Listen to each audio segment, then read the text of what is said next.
Allez, on continue à parler futur et on continue surtout à parler collaboration et co-construction. Cette fois-ci, on va essayer de savoir comment justement pouvoir pouvoir justement co-construire ensemble des campagnes programmatiques de plus en plus efficaces. Évidemment, le mot-clé, c'est collaboration. Amine Elmili et Yoann Dupasquier, tout de suite, nous rejoignent pour pouvoir travailler avec vous ces campagnes.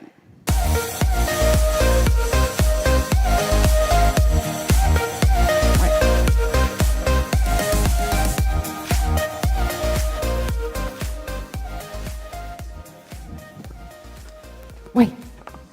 Bonjour à tous. Bonjour tout le monde. On est assez content de venir partager avec vous le sujet qu'on va aborder aujourd'hui, parce qu'il y a 6 ans, en 2012-2011, il y a une première révolution dans la pub digitale, c'est le programmatique. L'achat d'espace programmatique a disrupté complètement le marché. Et là, aujourd'hui, on atteint une nouvelle étape, en tout cas une vraiment majeure, dans laquelle les annonceurs vont reprendre la main sur ce sujet, le programmatique et le data-driven marketing. Une étude de l'IAB de l'année dernière, enfin de cette année, assez récente, aux US, montre que 65% des marketeurs reprennent la main ou souhaitent reprendre la main sur l'activation programmatique, et les 2/3 sur un modèle hybride et accompagné. Donc voilà, je vous présente Amine qui va nous raconter son histoire. Bonjour, je vais plutôt vous raconter l'histoire de Carrefour en termes de programmatique et la collaboration qu'on a pu avoir avec TradeLab. Nous, on a un sujet, je m'occupe de l'online média, je ne me suis pas présenté, pardon, et on avait un sujet qui était la transparence dans nos achats programmatiques. Donc pour ça, on a décidé de contractualiser. L'idée, c'était de pouvoir comprendre ce qui se passait dans la chaîne de création de valeur après qu'on ait signé un OI. Où partait notre argent, reprendre le contrôle et voir où est-ce qu'on pouvait trouver des économies. L'autre sujet, c'était de monter en compétences chez nous. Du coup, on a contractualisé en direct une plateforme d'achat média, et pas seulement. Donc, il y avait un de tes sujets qui était le fait que l'user journey média, côté Carrefour, fonctionnait pas tellement. En tout cas, tu avais des données, tout était très siloté et tu n'avais pas forcément une réconciliation efficace. Et le deuxième sujet, en effet, que tu abordes, c'est la transparence des coûts, et qui était quand même un problème, et la protection de ta data. Tu veux revenir un peu sur ce sujet ? Oui, nous chez Carrefour, on a des personnes qui viennent faire des courses toutes les semaines chez nous. On a beaucoup de données personnelles. Et une des idées, après avoir contractualisé nos outils d'activation en direct, c'était de reprendre la main là-dessus. Reprendre la main, protéger la data qu'on avait, ne pas la diffuser partout sur le marché. Et l'idée, c'était de pouvoir également la manipuler, avoir de meilleurs insights. Mais le truc, c'est qu'on était 3 experts digitaux dans une boîte de plus de 100 000 personnes. Et il y avait un sujet, parce qu'on parle souvent de transparence par rapport aux coûts, mais il y a aussi un sujet de transparence par rapport à la montée en compétences.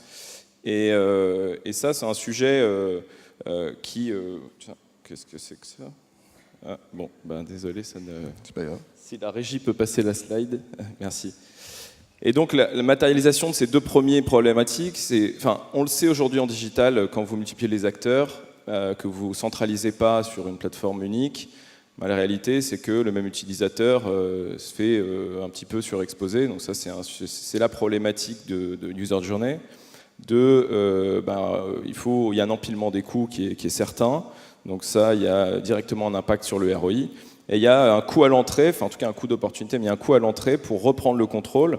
Et il y a nous, on perçoit un phénomène de marché en Europe qui est un petit peu plus lent que celui qui se passe aux États-Unis, de se dire, ok, je me lance, c'est pas mon industrie, c'est pas mon travail à la base, je suis distributeur, je suis pas un player de la techno, et pourtant j'y vais et je veux reprendre le contrôle, je saute dans le bain.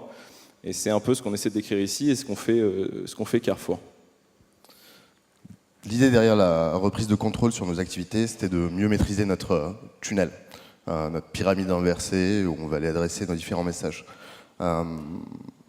L'idée, c'était d'arrêter de passer par des technologies différentes qui ne se parlent pas et d'avoir une seule et même technologie qui se parle. De pouvoir utiliser la mesure pour activer derrière, passer le message suivant, pouvoir faire de la scénarisation. Faire tout ça, c'était vraiment pas simple. Du coup, on est passé par une boîte qui connaissait un petit peu ça, c'est pour ça que je suis là, c'est TradeLab qui m'a invité sur scène. Une boîte de 250 personnes, la moitié spécialisée en R&D. Et l'idée, c'était de construire un asset pour Carrefour demain, sans pour autant remonter une boîte dans la boîte. Du coup, on est accompagné par les équipes de TradeLab pour construire des algos, construire des produits au-dessus du stack qu'on a choisi. Le stack qu'on a choisi, by the way, est Google Marketing Platform. Pour une raison simple, c'est la fluidité de la donnée, pouvoir l'utiliser dans tous nos outils d'analyse, d'activation. Et du coup, aujourd'hui, on gagne en productivité en construisant de plus en plus d'outils. Et c'était un exemple, il y a des sujets sur lesquels qu'on peut aborder ici, notamment sur les alphas et les bêtas. Je ne sais pas si tu veux passer un petit mot là-dessus. Ça fait donc 4-5 ans qu'on travaille ensemble. On a construit des choses, on a pu monter à bord de certaines alphas chez Google en discutant directement avec des product managers aux US pour les aider à construire leurs outils à l'intérieur de ce qui s'appelait DoubleClick, qui s'appelle Google Marketing Platform aujourd'hui. Et aujourd'hui, on fait partie des plus gros testeurs de Google dans le monde et on est notamment onboardé dans ce qu'ils considèrent comme le futur de l'analyse et de l'activation, un produit qui s'appelle Ads Data Hub chez eux. On fait partie des rares annonceurs mondiaux à avoir accès à cette bêta. Et on a pu en faire partie. Pourquoi? Parce que, on a réussi à monter en compétences au fil des années, grâce notamment au travail effectué avec TradeLab. Et deux, on est accompagné par des personnes qui sont capables de toucher aux machines et puis construire dessus. En fait, sur ce sujet de leadership, c'est vrai que, de notre point de vue côté TradeLab, on pense que les annonceurs qui prennent vraiment ce pas-là et qui prennent ce type de décision en mode, alors c'est un peu galvaudé, mais en mode agile, un peu, qui osent aller dans cette direction et prendre les devants, c'est-à-dire d'avoir des longueurs d'avance, nécessairement, vu que la pub, c'est l'expérience client, c'est l'intégration marketing, ça fait partie de ce pan-là du marketing.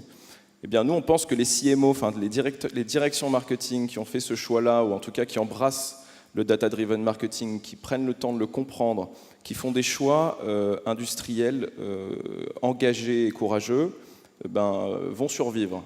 On se rend compte que quand vous regardez les analyses, notamment aux US, dans les C-level et la durée de vie des C-level, les CMO sont ceux qui ont la plus courte durée de vie.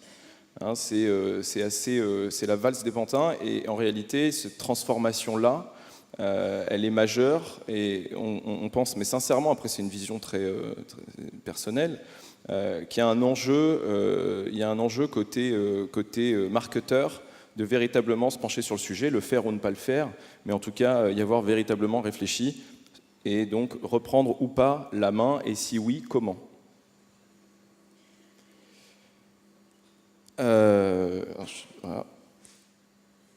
Voilà, merci.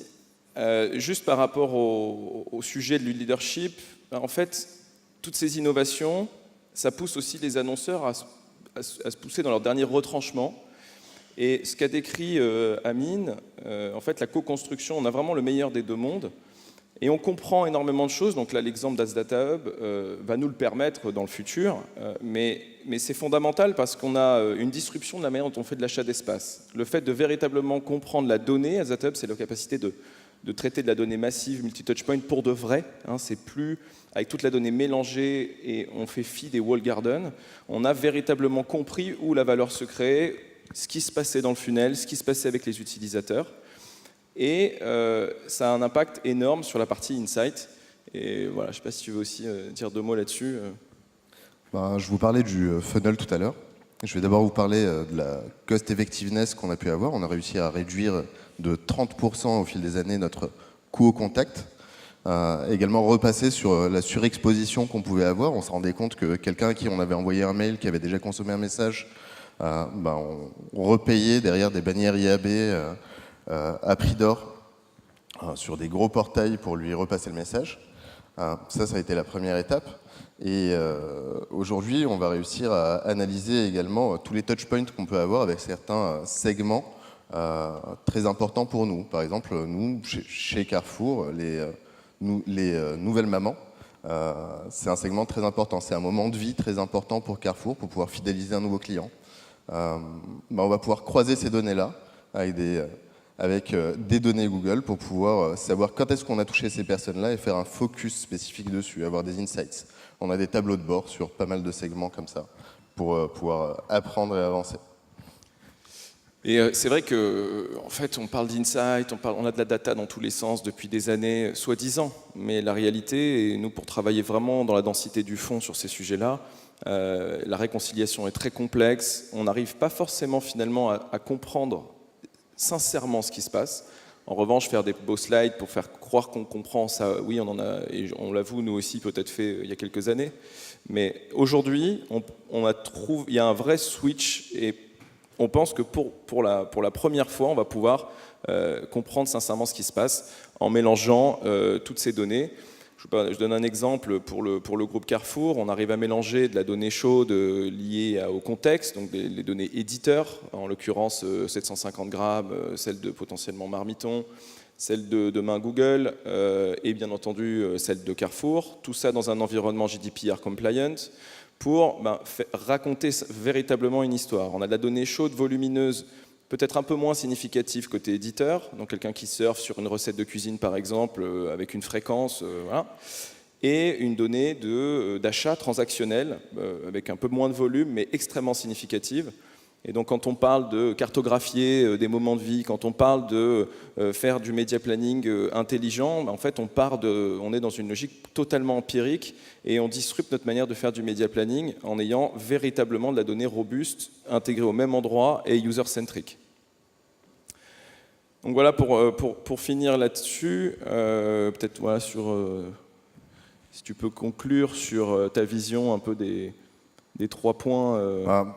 Je vais essayer de résumer un peu ce qu'on s'est dit jusque-là. En gros, l'idée au départ, c'est de vous dire que les belles slides qu'on voit avec un tunnel inversé, au final, les différentes technologies et les silos qu'on met en œuvre en passant par 1 milliard d'acteurs différents lors d'une campagne, ça ne permet pas d'avoir une vraie vision là-dessus. Et du coup, prendre le contrôle là-dessus et puis simplifier ce qu'on fait, c'est assez important. L'autre élément, c'était la cost effectiveness, mieux comprendre où partent les budgets qu'on nous confie aux différentes étapes de la chaîne de création de valeur, c'est assez important et mine de rien, on a des belles surprises qui permettent d'économiser pas mal pour réinvestir bien sûr en médias après derrière. Et puis le dernier, que c'est devenu un monde vraiment très technologique sur nos métiers et du coup on a besoin d'être accompagné d'experts. Moi, c'était impossible pour moi de pouvoir recruter une équipe, même de deux devs, pour construire du produit au-dessus des produits qu'on avait pris. Et du coup, on avait besoin d'être accompagné d'experts. Et ça, c'est vraiment important. Un des éléments aussi importants à l'intérieur de l'organisation, et qui a été plutôt vécu comme un changement culturel, c'était d'arrêter de considérer notre prestataire comme un prestataire, mais comme un collaborateur qui allait nous aider à construire des choses et à gagner. Voilà. Merci beaucoup. Et merci à tous. Nous, voilà pour le mot de la fin. Il nous reste sur quelques secondes. Je pense que tout marketeur aussi, ici et toute personne qui travaille dans l'industrie, en tout cas qui s'intéresse à la logique data-driven, se doit malheureusement de rentrer quand même un peu dans le dur, de comprendre significativement ce qui se passe. Parce qu'il y a une logique de transformation qui est évidente, qui va arriver. C'est déjà le cas. Et malheureusement, c'est toujours un peu les US qui fait le diapason. Aux US, c'est fait déjà. Quand 65% le pense à le faire, dans un an, c'est peut-être 85%. Et donc, il y a une nécessité de s'y mettre et de pas trop désintermédier, plutôt désintermédier, pas trop se faire intermédier. Et pour éviter, pour gagner tout ce qu'a décrit aujourd'hui Amine pour votre boîte. Voilà. Merci à tous.